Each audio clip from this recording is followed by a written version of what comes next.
Well, it's been a while since something happened behind me. I'm not sure what, but it's been a while, guys, that we've had our opportunity to record, and it's always a great time when we get to do a little bit of catching up and talking about some topics. So welcome back to the show, Justin and Sileem. Hello. Good to be back. We've been bandying about a few topics that we wanted to go over today. World Cup is happening as we speak, and be curious to see if you guys are watching it. And then we have a few things about misconceptions about living in the various countries that we have lived in. Each of us have lived in at least two. I think that we can speak to some of the things that others might think about our countries, some misconceptions, and then we're going to talk about what we're watching. And if we do have some time, we might talk a little bit about this, the holidays, and they are upon us, or about to be upon us for some, not everybody, I guess. And so I wanted to just kick it off, guys. World Cup. Are you both watching the World Cup right now? So not really. I typically in the past I was more into it. Nowadays, I mean, there's also the time difference as well. So no, not really watching the World Cup. Though when Japan plays, I do try to at least watch the highlights. And obviously Japan had their sort of big moment the other day when they beat Germany. That was a huge upset. Yes. On the back of also, there's been a couple so far. well, yeah, right? on the back of Argentina losing to Saudi Arabia, for instance. So that was I mean, that was quite impressive. But yeah, there's definitely a buzz going on about the World Cup here. Unfortunately, the upsets did not continue in the Canada-Belgium game. Although I don't know if you guys saw, but the Canadians outplayed the Belgians in that game, and they lost 1-0. Which and they had a penalty kick they didn't end up scoring on, which could have been a different story. But unfortunately, that whole the upsets didn't carry over to Belgium and Canada. How is it for you? How about you, Jeff? How is it for you from a time difference perspective? So the games would be on maybe 4 a.m. That would start like the first round of them, but then like the Canada game was on at 2 p.m. Local time here. And the game on Sunday against Croatia is at 11 a.m. And the other game, I didn't see the Morocco game, what time that one's at. But they're actually reasonable times. Like 4 a.m. wouldn't be necessarily, but I don't even know the time difference between here and there. It's is it similar to Europe, like London time? I'm asking you, like for you guys, is it like looking at London time, and that's kind of the Middle East time? Or? Yeah, I don't know where it's situated. Yeah. Right. Yeah. But the timing of the matches for us is a bit harsh, to Salim's point before. I mean, the first match is quite doable. It's around 7 o'clock, 7:30. But the second match is at 10 p.m. usually in the group stage. And that means, if you don't have to wake up early, you can maybe make it through the whole match. But if not, maybe you're conking out around halftime. And the third and fourth match are at 2 a.m. and 4 a.m., which are damn near impossible unless you went to bed early the night before and woke up early for one of those matches. But yeah. I mean, group stage, first match, things are very uneven. Anything can happen. So we could have anything as epic as Saudi Arabia, beating Argentina. But, you always have to take into perspective that a lot of these players are not getting a lot of time together on the field in the lead up to the World Cup. So for some of them, it's the first time playing together in a long time, or maybe even ever. So some of these quote unquote super teams are oftentimes at a disadvantage because they're all in their clubs and then they don't get a break and they're not playing in their home country at a home country club. So they're not getting a lot of on field time. So whenever they come, into these major tournaments, upsets like that can happen. But for Japan, I mean, it was a great start to beat a powerhouse like Germany. they showed their tactics right from the outset. They were going to counterattack them, and Germany played their style. 74%, I think they had in possession throughout the game, but Japan was going to counterattack, and they showed it right at the outset. Maeda had that one strike that really put the fear on the German defense and in the goalie. So I was glad to see the result, and maybe it puts them in a position to move on past the group stage and have a good showing. They don't seem to be as reliant on a star. They were oftentimes always looking to see if Honda would step up and do something. And this year it seems a bit more well-rounded, but a bit early to tell. But in the meantime, since we live in Japan and since we have to root for the home country, vamos Nippon. Well, and this World Cup generated a lot of controversy. There's a lot of things about this one that, corruption and sports washing, Qatar, I guess, got the event, and then there was the whole, it's too hot there, so I think they had to change it. And then, the whole labor issues with building the facilities, that got a lot of negative attention. So when some of the radio shows that I've been listening to leading up to this has been great news. Canada, first time in the World Cup in 36 years, I think it is. They were there in the late 80s, 86, I believe. And everybody's qualifying it a little bit with but this is a World Cup that's got a lot of negative issues associated with it. But here's Canada in it for the first time in 36 years. So let's just kind of press on and forget about that bad stuff.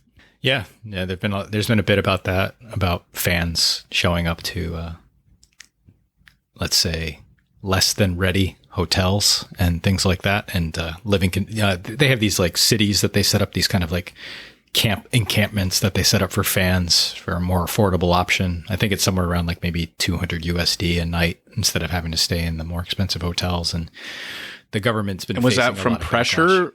Or because the places weren't ready yet, or those places weren't ready. The encampments weren't ready. Oh, so it's kind of like Sochi in 2018 in Russia, right? Where you were reading those stories about toilets and things just like scattered on the streets because the contractors just didn't have time to finish things. So kind of the same kind of deal is happening in Qatar. I don't know the pronunciation. I apologize. But Sileem, do you say Qatar or do you say Qatar? Qatar.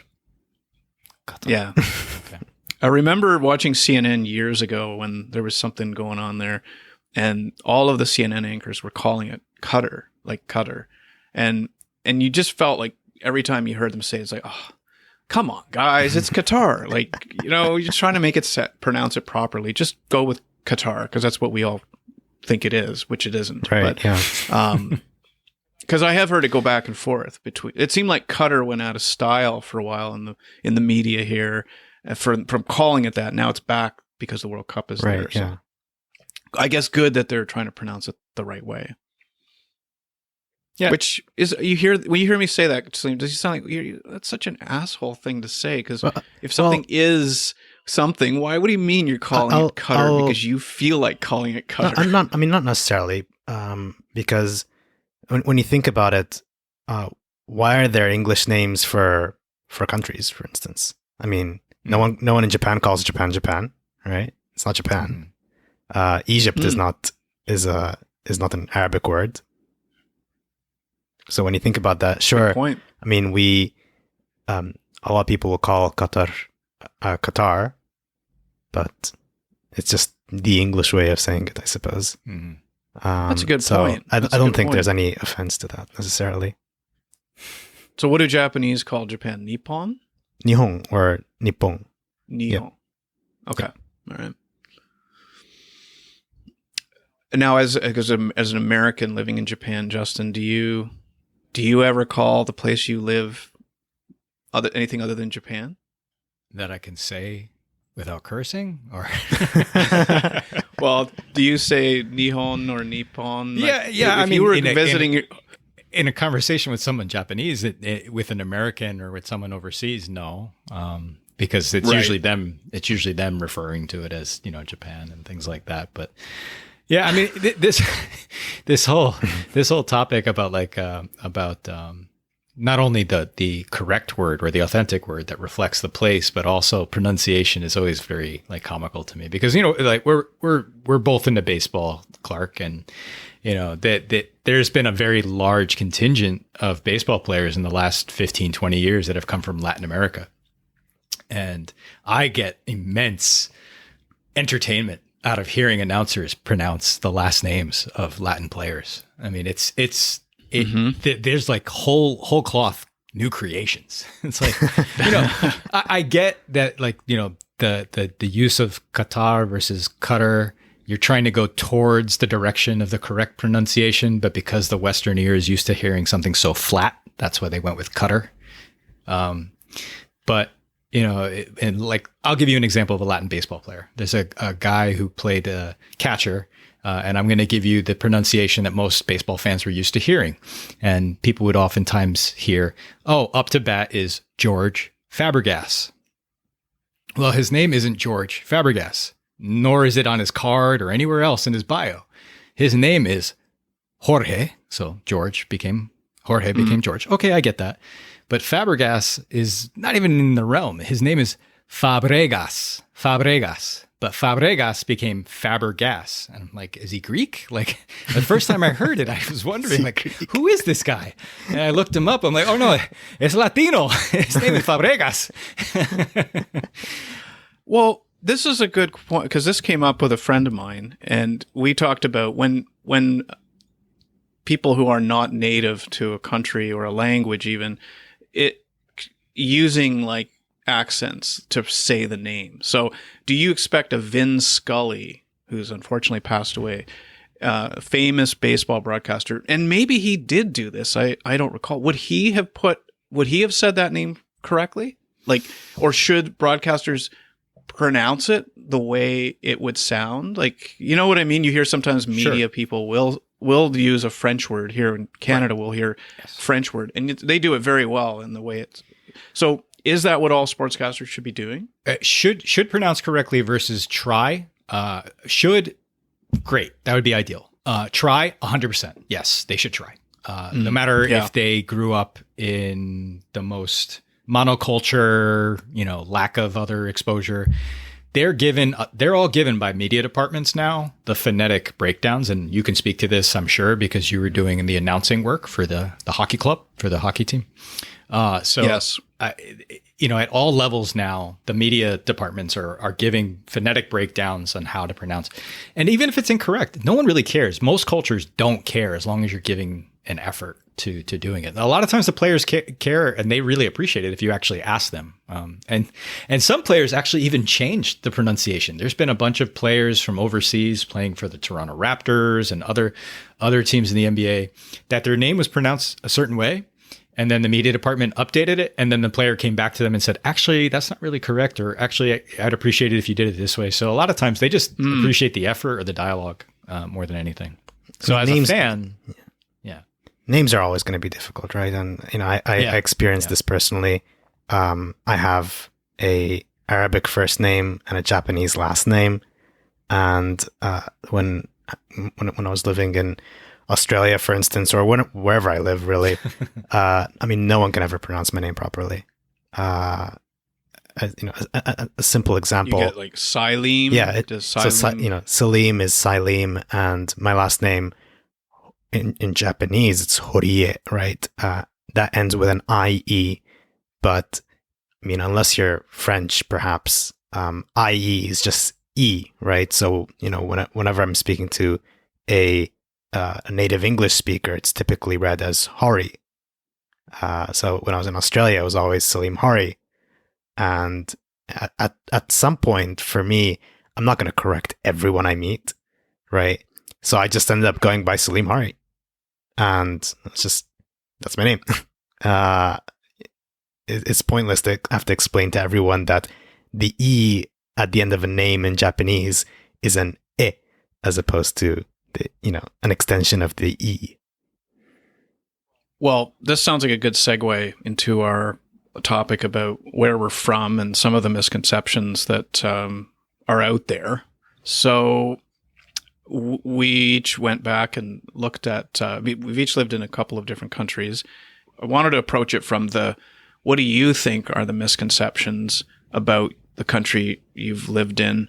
We can either agree with that, or we can come up with a couple that we think could be misconceptions, or even flat out, I'm going to throw a couple out there that I want them to be debunked or confirmed if they're in fact real or not. So I'll start. So Canada, that's my home country. I've also lived in China and in Japan. China was just 6 months. Japan was a little over 3 years. And I'll talk, because we've got so much Japan between the three of us in a sense. I'll focus on Canada right now. So Canada, I think, and I can say, and you guys tell me if you believe this is something about Canada. So I think a lot of people think every kid plays hockey in Canada. Do you guys think that? I think that in certain parts of Canada, all kids at least learn how to skate. I don't know if I'd go for hockey, but I would definitely make the assumption that because of the climate, that there's a lot of early life experience around ice. Okay. I mean, personally speaking, and I really emphasize personally, because I am a multicultural kid who grew up kind of in a bunch of different places. To me, because I've always lived with with misconceptions and people having misconceptions about who I am, where I'm from, this and that, I try as best as to the best extent possible to not have misconceptions, or try to avoid assuming things about other people and other cultures. So, personally, I don't think. I mean, I would hate to generalize, but at the same time, I would assume that in Canada, a lot of people play hockey growing up. Not everyone. Very well put. And I think this group in in general is pretty multicultural in a sense. The three of us, we almost needed to have somebody on here that's never really gone anywhere, because we all have lived in other parts of the world. Yeah. So, okay. Yeah, we need to talk to our booking agent on that one. We messed up. Yeah, that's right. That fourth guest or third guest. I guess maple syrup. We don't serve maple syrup with every meal here. But okay. Here we go. So maybe it's a misconception, but I imagine it's in every home. Is that fair to say? Well, the other thing too about Canada, it is very multicultural. So we have a lot of cultures right. that are here that aren't Canadian, Well, yes, which goes back to the hockey comment, because a lot of foreign people that come to Canada don't play hockey, never played hockey. And hockey is seen as an inaccessible sport in Canada to a degree because of the cost of playing it, the equipment. As an example, I just got my son used hockey equipment at one of these called Played Against Sports. You can go in and buy like stuff that's been worn for a season. And I spent $500 on hockey equipment No way. for my son. Wow. That was secondhand. Right. The skates were like 150 of that. What would that have been retail? Would that have been twice the price, 3 times the price if you paid full? About, Yeah. well, I was going to say as an example on the skates, and this is, again, used, the guy helping us out, young guy, he says, okay, well, we got a couple options on the skates here. We have these are $600. These ones are $200, and then these ones are, no, there was $600, $400, and $150. And he basically said, look, the $150, they're great skates. They're retailed for like $300 or $400 a couple years ago. You're probably good with these. And I said, yeah, we're good with those. You could spend $600-$700 alone on a set of skates, and that's for kids too. Adults, $800-$900 easily, maybe $1,000 on a set of skates. That's insane. So from that perspective, because of going back to the multicultural thing, it's a lot of people coming into this country. They don't know hockey, never played it, and it's actually a sport that's in a little bit of not an extinction status or about to go extinct or anything, but it is one that it's increasingly difficult for people to spend that kind of money to play. Mm-hmm. But on maple syrup, anyone can buy maple am syrup. I avoiding that question? Yeah. I'm still interested. Yeah, I'm still interested. So you get a lot of other cultures here that probably know in the average non-Canadian or foreign immigrant coming in. I don't think you'd find in the cupboard of the average non-Canadian origin family having maple syrup. But I would say yes to most, like for me and for other Canadians growing up in Canada, I'd say there's a darn good chance you're going to find a bottle or two of maple syrup. Maple syrup is delicious. I have maple syrup at home all the time. So, yeah. And what would you serve it with? Pancakes. Oh, yeah. Okay. Yeah. And we're going into my son's favorite season with strawberries coming in, right? So it's time for some strawberry pancakes. Oh, very nice. Oh, would you put them right in the pancake? No, not in. Serve on top. Okay. Slice them thin and serve on top, and they drizzle the syrup on top of that. Okay. We like to take the strawberries and boil them down into like there's a name for it. Like a sauce of some kind. Yeah. Compote, yeah. Mm. And my wife does not like, she doesn't really eat maple syrup. She's from Norway, so there's an example. It's only in our house because I'm really the only real maple syrup eater in this house, actually. Oh, really? The kids seem to have adopted more of the taste buds of my wife, and they like the strawberry thing or tons of whipped cream on top. Wow. Mm. Well, speaking of misconceptions, so you're having yours with the maple syrup, and then they're serving theirs with a side of reindeer. Yes, that's right. Yes. So let's flip to one of you guys.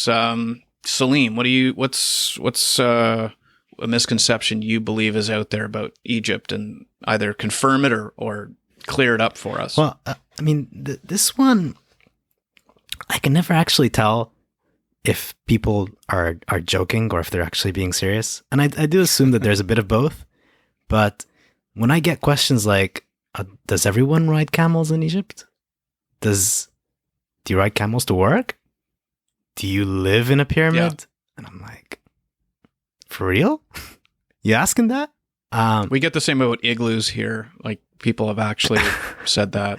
Like, do you live in igloos, or did you like in the 70s, people would come north of the border looking for skiing in like July.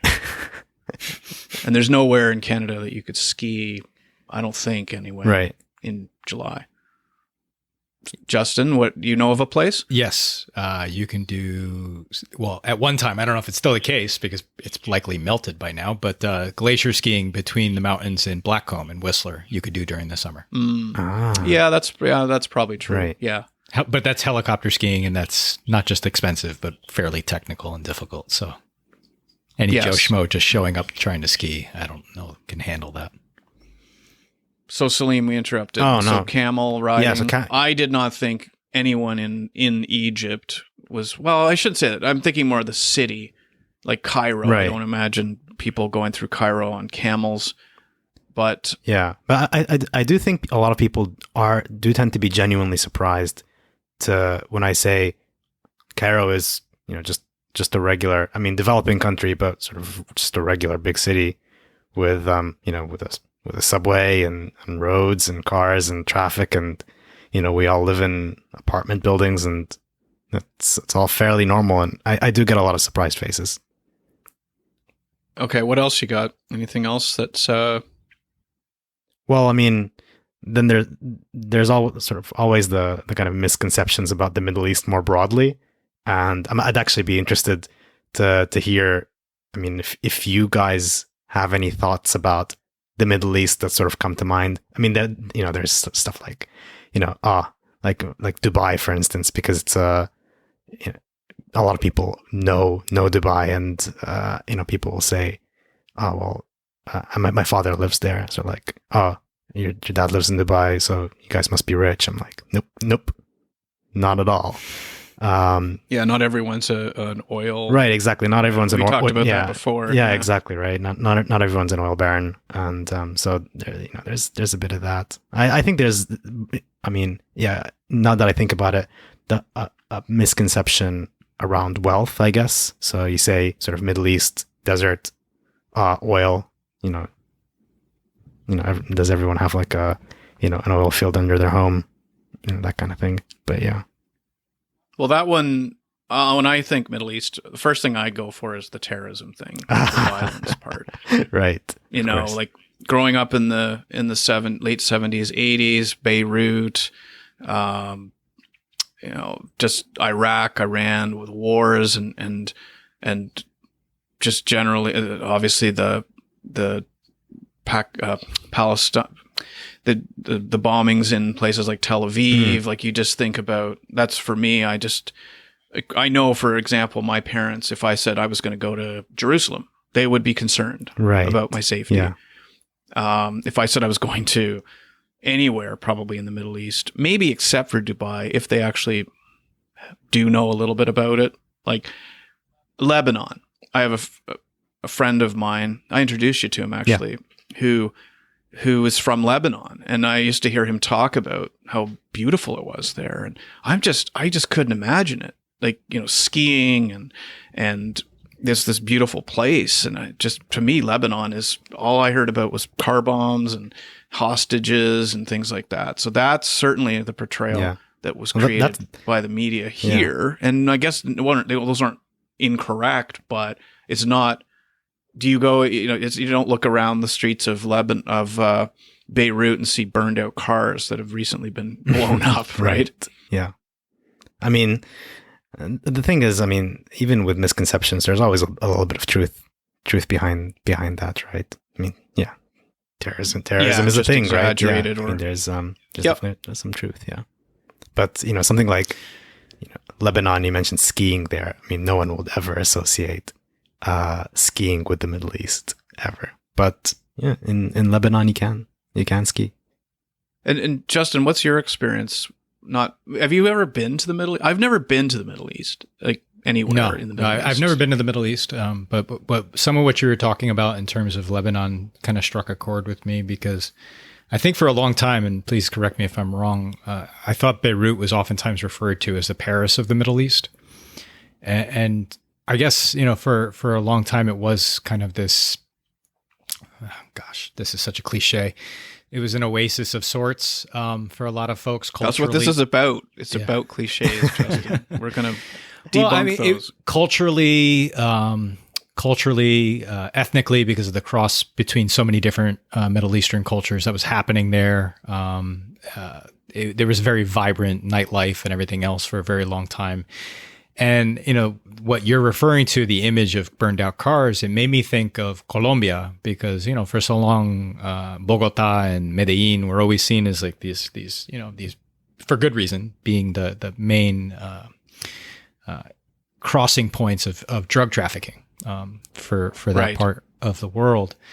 And you fast forward, 15, 20 years, and it's amazing how quickly things can change. They have a vibrant tourism industry. They have an extremely burgeoning food culture that's being shared with the world, and it's a destination now for people who are traveling through that part of the world. Whereas before, you were deathly afraid of it. And to your point about how your parents would react if you were going to most places in the Middle East, they would maybe not react if you were going to Dubai if they knew a bit about it. Well, much in the same way, anybody going through Colombia was like, why would you go there? You might get kidnapped. You might get, shot in the crossfire of all the things that are going on with the drug war and all of that. And, as I said, go forward 10, 15 years, and it's a very, very different outlook as to going to places like that. So I'm not saying that it's the same for every place, but I am saying it from the standpoint of, since we're talking about misconceptions, I think as things kind of change, priorities change, regimes change, and there's a little bit more light shined on the vibrancy and the beauty of a lot of these places.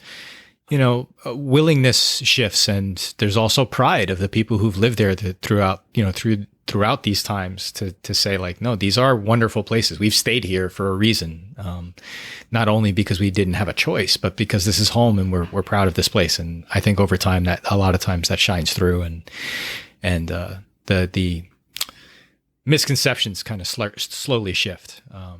For me, misconceptions were always wherever I was before. I mean, I grew up part of my childhood in Puerto Rico. I spent part of my life in New York. I spent part of my life in Connecticut.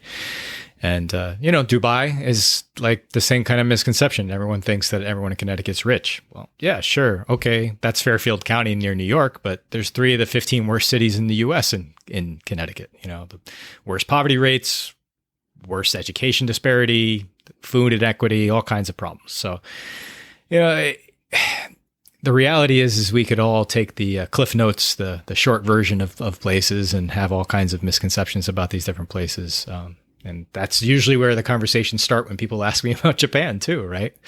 I had a relative who actually, I'm going to put them on Front Street here. I had a relative who worked for National Geographic for nearly 40 years. And when they met my then girlfriend, who became my wife, she went to the bathroom, and while she was in the bathroom, she said to me, this is the relative said to me, "She's Japanese, right?" And I said, "Yeah." She goes, "Does she wash her feet every day?" I said, "Excuse me?" She goes, I heard the Japanese wash their husband's feet. I said, "Well, I got the wrong one. I'm sorry. I'm sorry." Oh, God. So, I never heard that before. Yeah. Yeah, me neither. What she was playing to was a lowest common denominator, which is, generationally and the outlook of certain Asian cultures of being subservient and all those things, right? Mm. And, right. That's generationally, those were the kind of very blasé, blunt kind of comments made. I took it for what it was. So I didn't get all upset, but I obviously, corrected the comment. But the reality is those misconceptions still exist to this day. It's not necessarily our jobs to fix them, but at the same time, people are going to think what they're going to think. And I enjoy living in the places that I've lived and still do. Sileem, before the couple things in there about the Middle East, what is the oasis of the Middle East, or the Paris of the Middle East? Beirut? In Lebanon? Is that what you said? That's what Justin said. Have you heard that before? Yeah, I've heard that before. Yeah. I think it also has a lot to do with the fact that Lebanon used to be a French protectorate up until the 50s, I guess, but for quite a long time. And,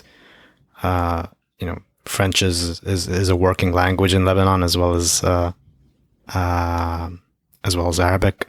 And it's a bit of a melting pot there as well. So, beautiful sort of architecture, a lot sort of from the days of the French that still remain. So and sort of it's this sort of really beautiful city on the Mediterranean coast as well. So there's a lot of charm to Beirut. Well, I thought it would be important to let you guys know that Saskatoon is considered the Paris of the prairies. Ah, I didn't know that. I had heard that before because I was in Saskatoon about 10 years ago, and someone said this to me, an American. And apparently the reason is because there's a lot of bridges. There's 8 bridges that go over the South Saskatchewan River. Okay. So that was I've never my been to next Paris. question. So yeah. Is Saskatoon is in Saskatchewan, or it's in Hey, you're trying to put an Alberta? accent on Saskatoon. Just say Saskatoon. Saskatoon. Wait, Saskatoon is the city and the province? No. Saskatoon is the city. It's the capital city, in right? Saskatchewan. It's the capital Yeah, city. that's what I was asking. Yes. Yeah. Okay. Yes. Yeah. Okay. But you put an accent on Saskatoon. You said Saskatoon or something like that. Oh, I didn't mean to. Okay. Yeah. Sorry. Back to Beirut. Fábregas. George Fábregas. Back to the Middle East. There's Sileem.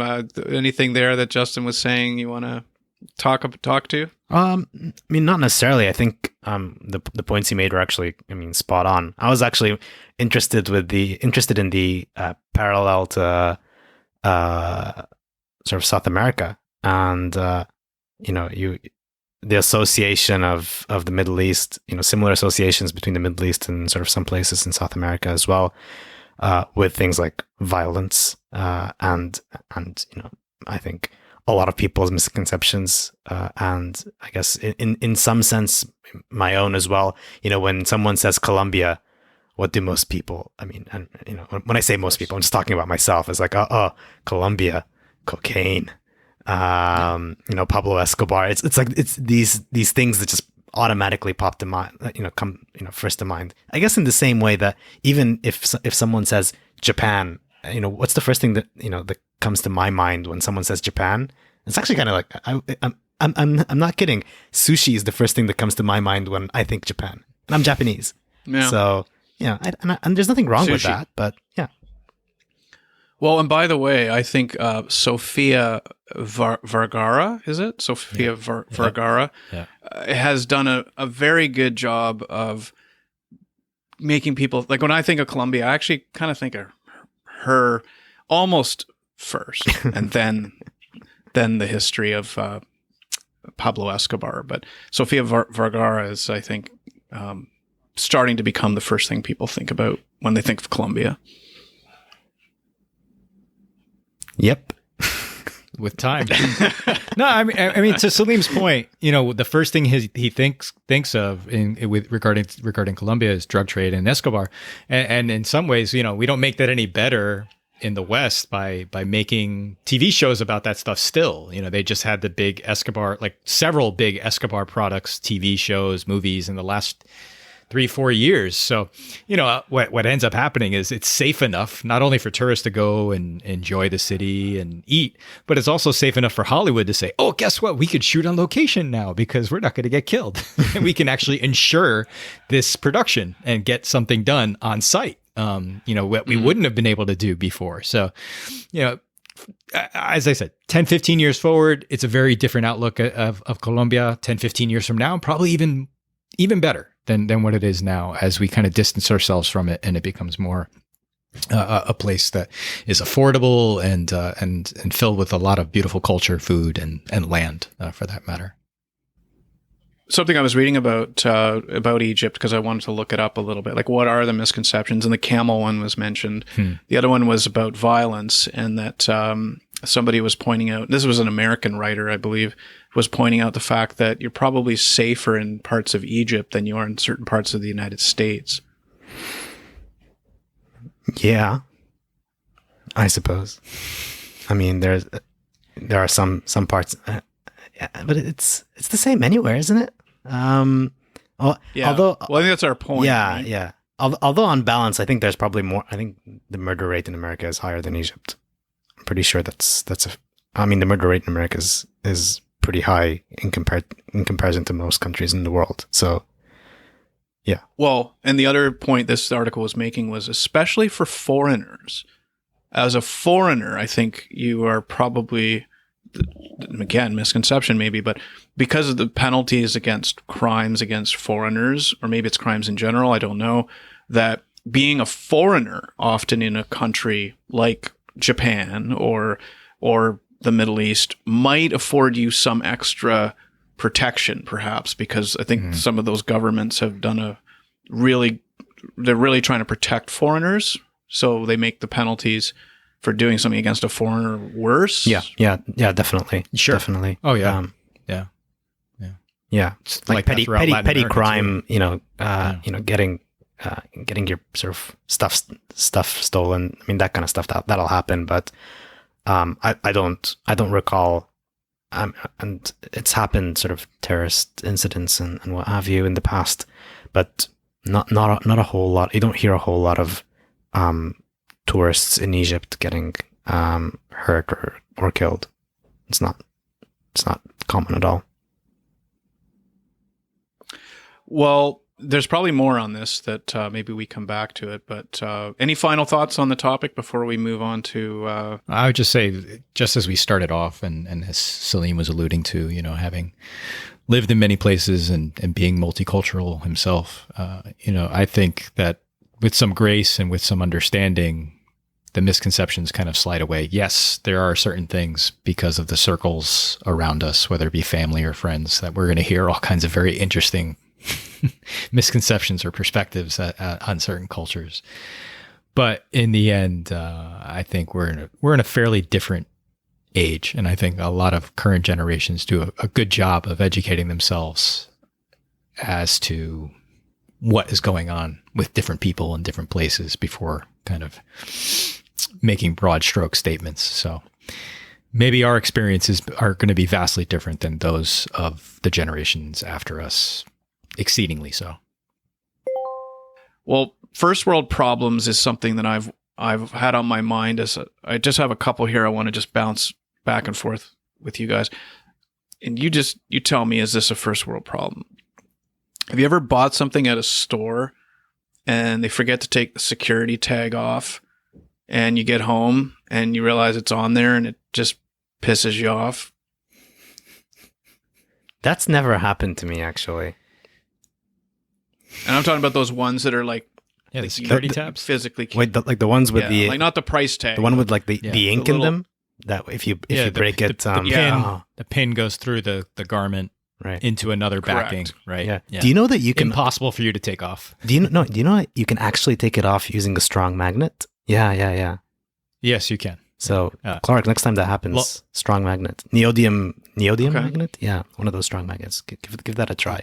Long time luxury goods career. I was going to say that's right. That's right. Justin would probably know Justin about that knows, one. yeah. So for any of you people with sticky fingers who are listening in, you did not hear this from me. You heard it from Sileem Hourier. Actually, it doesn't even take a strong magnet. A lot of them are ball bearings that are by friction holding the pin in there. And if you give it a good whack right dead center on the backing, slam it on the floor even, a lot of times it'll loosen and pop open. Clark, can we get a disclaimer on the pod? Yeah, maybe this is where you play the elevator music. Play the elevator music for about a minute here.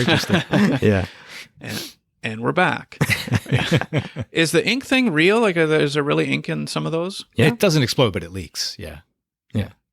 So it'll ruin the garment, and you'll have Smurf hands for however long.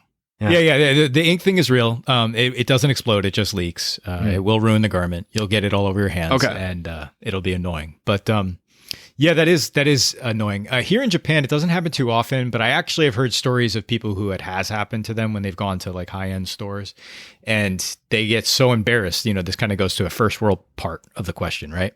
So in the US, it's kind of like, well, you're SOL. You got to come back to the store, sir. You got to come back and deal with it. Whereas that's what makes it a first world problem to me, by the way. Right. That's what bugs me about it, is I got to go back into the store now, and they probably won't even apologize. They'll say, oh, yeah, okay, and then they'll unlock it and give you the garment back. Yeah. Yeah, well, they're actually looking for the thank you from you, actually. You have to say... Right. Yeah, no, here, if that happens, I've actually heard stories where the sales associate or the person has to go to the person's house and to go do it there for them at their house, bring the little contraption with them to pop it I out. Missed that. And lots of apologies and all that. Yeah. Well, speaking of first world, I think that's fantastic. That is exactly what should happen. The employee should come to your house and with the contraption and unlock it. I think that's what should happen. Fair. One other one, the going through a McDonald's and you got your bag of stuff, and then you're halfway back home and you realize they forgot an item. They forgot the cheeseburger. How annoying is that? That is pretty annoying. What do you do? Right, like, what do you do about it? Well, my wife and I were out a couple weeks ago, and when we go out, we let the kids have McDonald's. And I came home, and there was a fight between my son and my daughter. And the fight was because they had forgotten my daughter's cheeseburger. Ooh. And she still had some chicken McNuggets and fries, but it was a big controversy. And I thought, I was kind of ticked off, right? The fight was that Eric got his meal, but my daughter didn't get her entire meal. So there was a fight. He didn't share his burger with her. Well, I think it was more that his meal came the way it was supposed to, and hers didn't. Oh, well, so right. That was right. Yeah, so it's not even about sharing. Mostly what the fight was, and that and what bothered me about it is I think we've had this happen before. We ordered it through Uber Eats, and I think that the process of complaining about that is one of those labyrinths of you go into the Uber thing, like the app, and good luck finding how to actually deal with that problem. And it would be very difficult. What will they give you? Right? Yeah, it'd be very difficult unless you're checking on the spot when you receive your delivery. I mean, after the delivery guy's gone, I mean, are you really? Can you really call up McDonald's or go through the app? God forbid, to say, oh well, I didn't get my cheeseburger, and no one's really going to do anything about that. Like, who's responsible? Is it Uber? Well, good. No, the delivery guy didn't, unless he ate the cheeseburger. Yeah. But I seem to remember when I try to complain through Uber Eats, it's things like the food was cold or something that might be attributed to the driver, perhaps. And then it's sort of like you give the feedback, but there's no recourse. There's no return of anything from my memory. Right. Anyway. So, yeah, I know it's a first world problem that I can go to a window and pick food up and take it home with me and something's missing. I guess that probably could be seen as a first world problem. Yeah. Yeah, I've got I've got one sort of, and it's maybe not one, but it's all kind of associated with the internet, which I suppose kind of says something about maybe me or my generation or the way I live. But so I get my phone data through sort of a company plan, and it only gives me 7 gigabytes, which is really not much. I mean, in this day and age when everything is like, everything is, uses up a lot of data, the 7 gigs go by in a flash, and I'm constantly left with like low speed internet for, I wouldn't say most of the month, but the company is paying for the company pays for this inadequate a supply. Right. Company pays for this inadequate supply, and I can't really complain because it's not like I'm paying for it. But still, I mean, come on, in this day and age, 7 gigs, really? And that's like my biggest gripe usually at the end of the month. Justin, you got something? I want to be careful not to glorify too much here, because I don't want an influx of foreigners moving to Japan seeking the good life. I got to be honest, it's pretty easy living here. Even as a foreigner whose Japanese is pretty limited, I mean, I can understand a fair bit, but my spoken is terrible. And I'll go to a local ward office, which is kind of like a local municipal office, and I'll carve out a certain amount of time to do this because I know it's going to take a long time. Anything related to cell phones here or banking takes 3-4 hours. Setting up an account, you're going to kill half your day. So I carved out some time to deal with moving from. I moved houses recently, but luckily I was only moving within the same ward. I wasn't leaving my ward and entering a new ward, moving from Shibuya to Setagaya or Setagaya to Shinjuku or anything like that. I was staying within my ward. So I went to the local ward office to move, and we go through all the paperwork. And it's the same guy I've seen there for years. He's very nice. And we go through all the paperwork, and everything's ready to go. And I'm ready to get everything through to change my foreign residence card, which is called a Zairu card. And my number card, which is attached to all kinds of things like your pension and I remember the my number. Exactly. Yeah. And ready to go, about to finish. And it's taken almost an hour just to go through the paperwork and go back and forth on some stuff, which is fine. I expected it. And right before we're about to execute, he goes, "Where are your sons?" I go, "Excuse me?" He goes, "I need their IDs. You all have to move at the same time." And I said, "Okay." I said, "So what does that mean?" He goes, "Well, you have to bring the foreign residence cards for your sons. Do they also have my number cards?" "No." "Why not?" "Well, because I don't want them in the system yet." "Okay, I understand." Great. And getting through all that, and then realizing that was the part of the process that I need to come back with their cards as well, because I can't exit exit, quote unquote, I'm putting up quotes in the air here. I can't exit my former house, even though I've already physically moved. I can't exit my former house and move into the new house without my kids. I can't leave my kids behind on documents in the old house. Right. They can't be they can't be a head of household, which makes sense, right? So they're minors. So I got it. So I was like, oh, okay, no problem, right? I'm explaining this in detail just for the sake of saying no problem, right? And the guy and like a bunch of the other staff are like apologizing to me for the fact that I have to come back and all this inconvenience. And I'm thinking to myself, if I was some petulant brat, I would maybe be ticked off, right? I would say, why do I have to come back here? Yada, yada, yada. And I have witnessed those blow-ups, right? Before. Some arrogant American just spouting off in the middle of the I want to be office. fair. I want to be fair. It's not just the foreigners. Some Japanese people do go off in some of these offices. Okay. I mean, especially people who are kind of used to everything being taken care of for them when they do that. It's mostly Japanese people going off. Well, yeah. I mean, the percentage is with them, right? Well, yeah. And they're 98% 99% of the population. So yeah, of course. Yeah.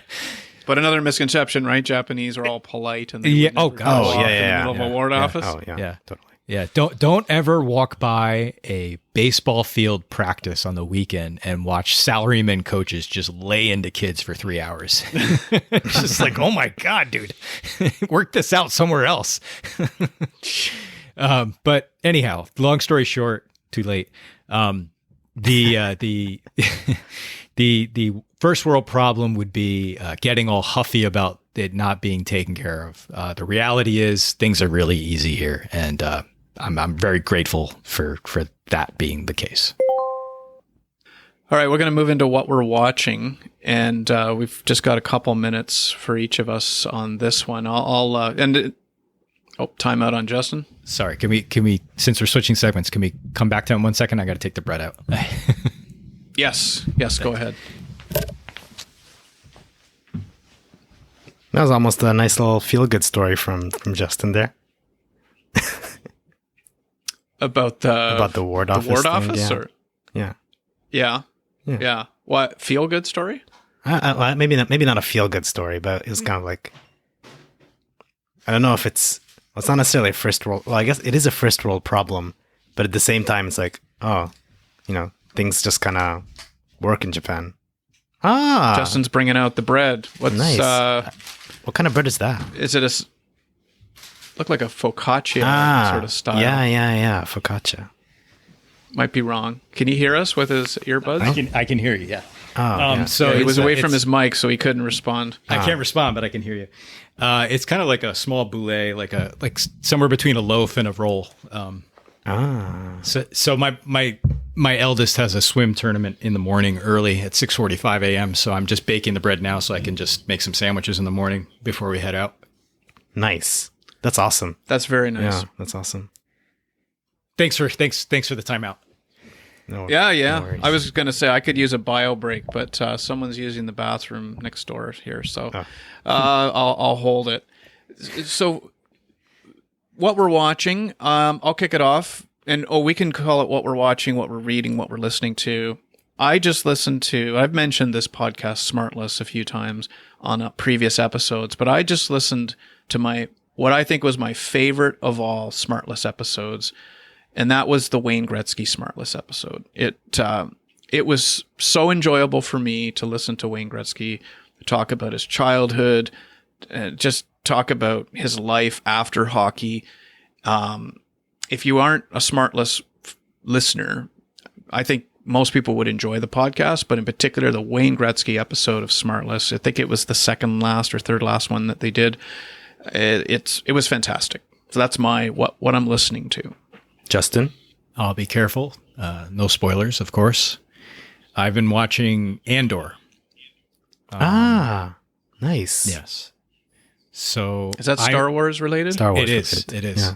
It is. I moved recently, and I haven't had a lot of time. But when I have had time, or I'm just kind of fried, and I need to tune out for a bit, I've been going to Andor, and it just aired the last episode a couple days ago, the series finale. I won't say anything about it, but what I will say about just the general scope of it is it is the best writing and acting I've seen in this series since Empire Strikes Back.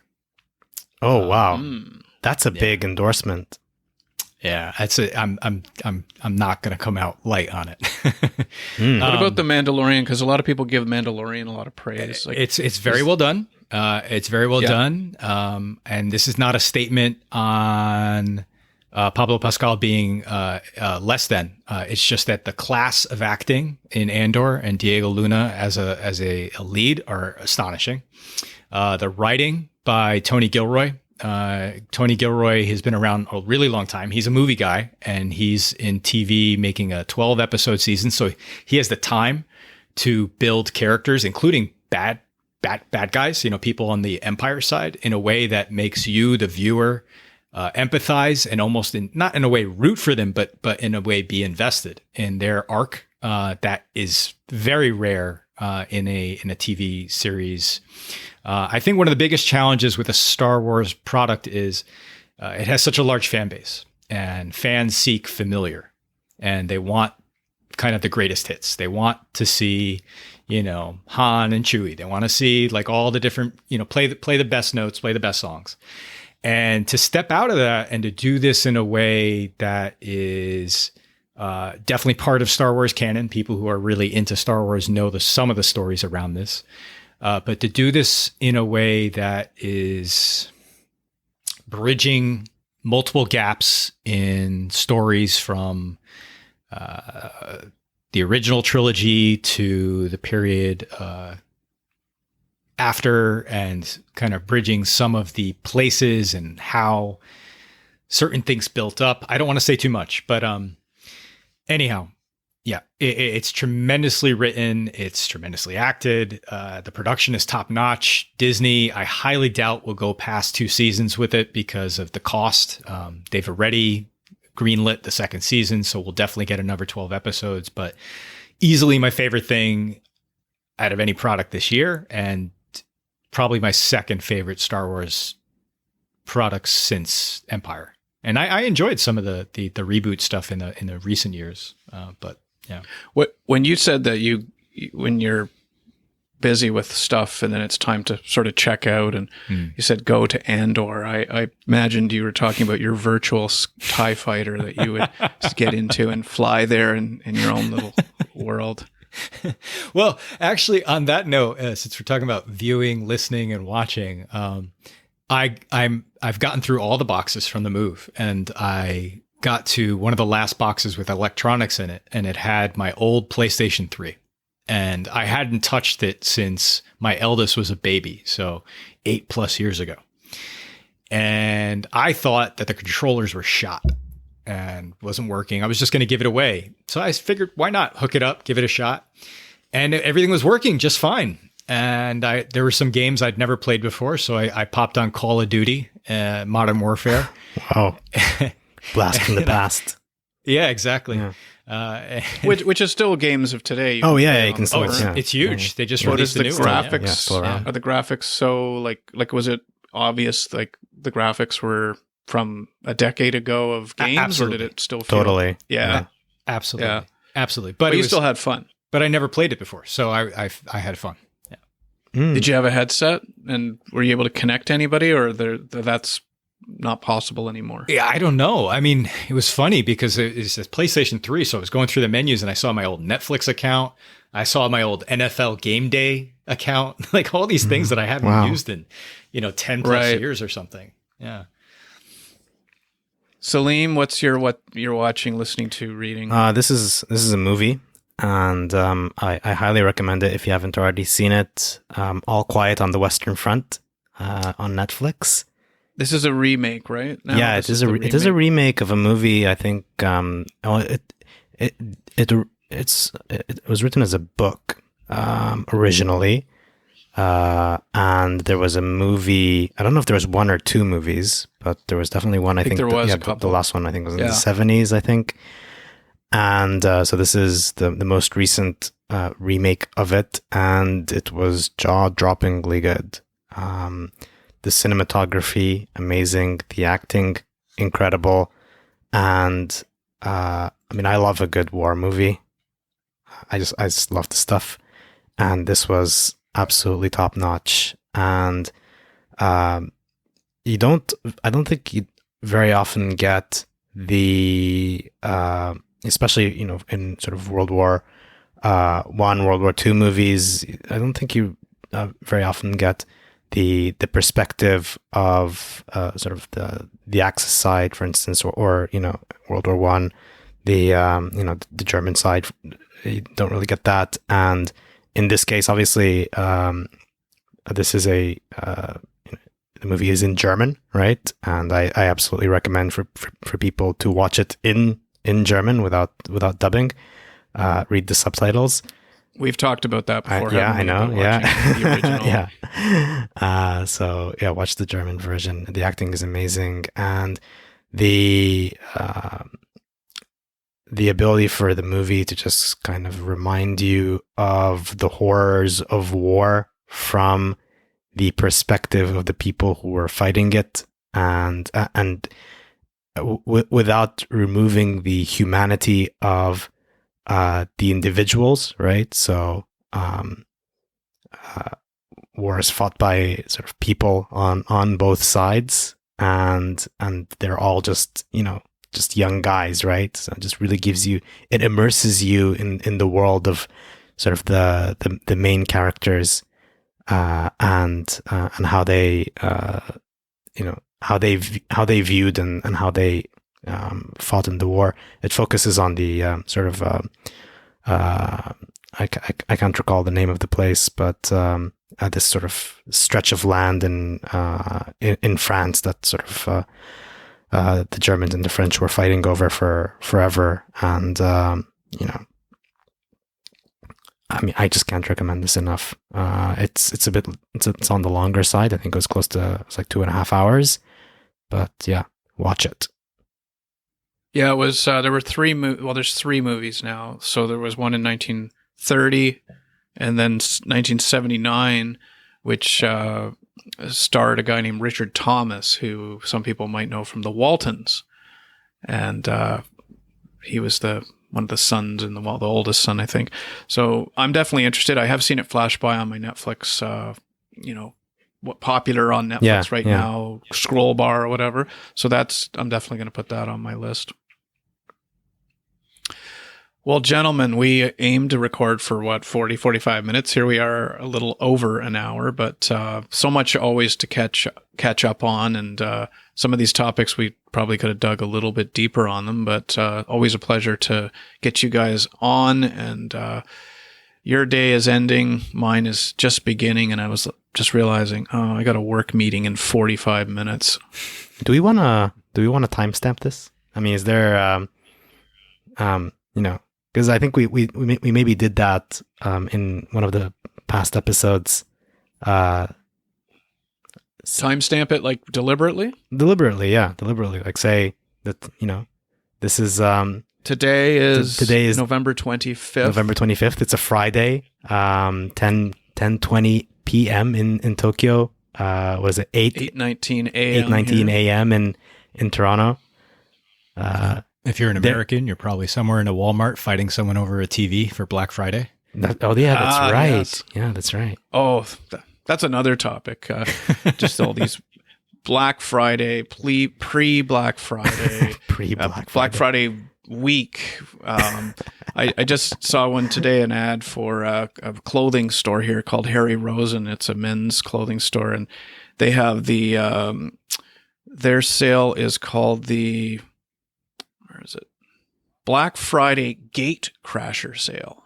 Like, as if there's going to be a pile of people lined up gate crashing a luxury men's store. I don't see it. I think it's just some of these things like Gate Crasher and all I just find like what's left on Black Friday by the time all these Black Friday pre-sales, and then there's Cyber Monday and all these right, yeah.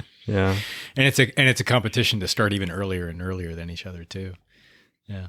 Here in Japan, most of it's just getting rid of old stock. It'll be like Black Friday sale, iMac 2021 model for 200,000 yen. And then you click on like the Apple website. It's like current model, 200,000 yen. It's like, why would you go to the big box store?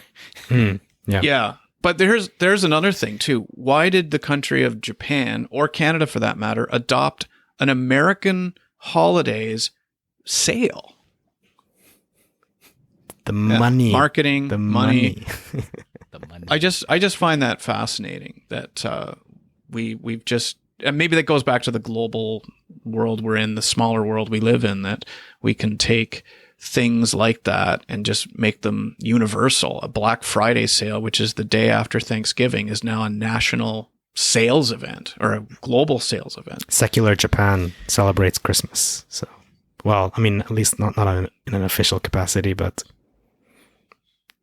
I've always had my thoughts. It celebrates it now or celebrates it at Christmas time? Oh, I mean, it's already begun. It's like the decorations are out. It's all commerce driven. I mean, Valentine's. Totally. Yeah. I mean, they've adopted some of the quote unquote hallmark holidays here just purely for the sake of the economy. So Exactly. Right. Yeah. Good. Anyway, Well, I think we time-stamped it. we did. Yes. So thanks from Tokyo, Sileem and Justin, and signing off here from Toronto. Have a great weekend, guys. Thanks. You too. Thank you.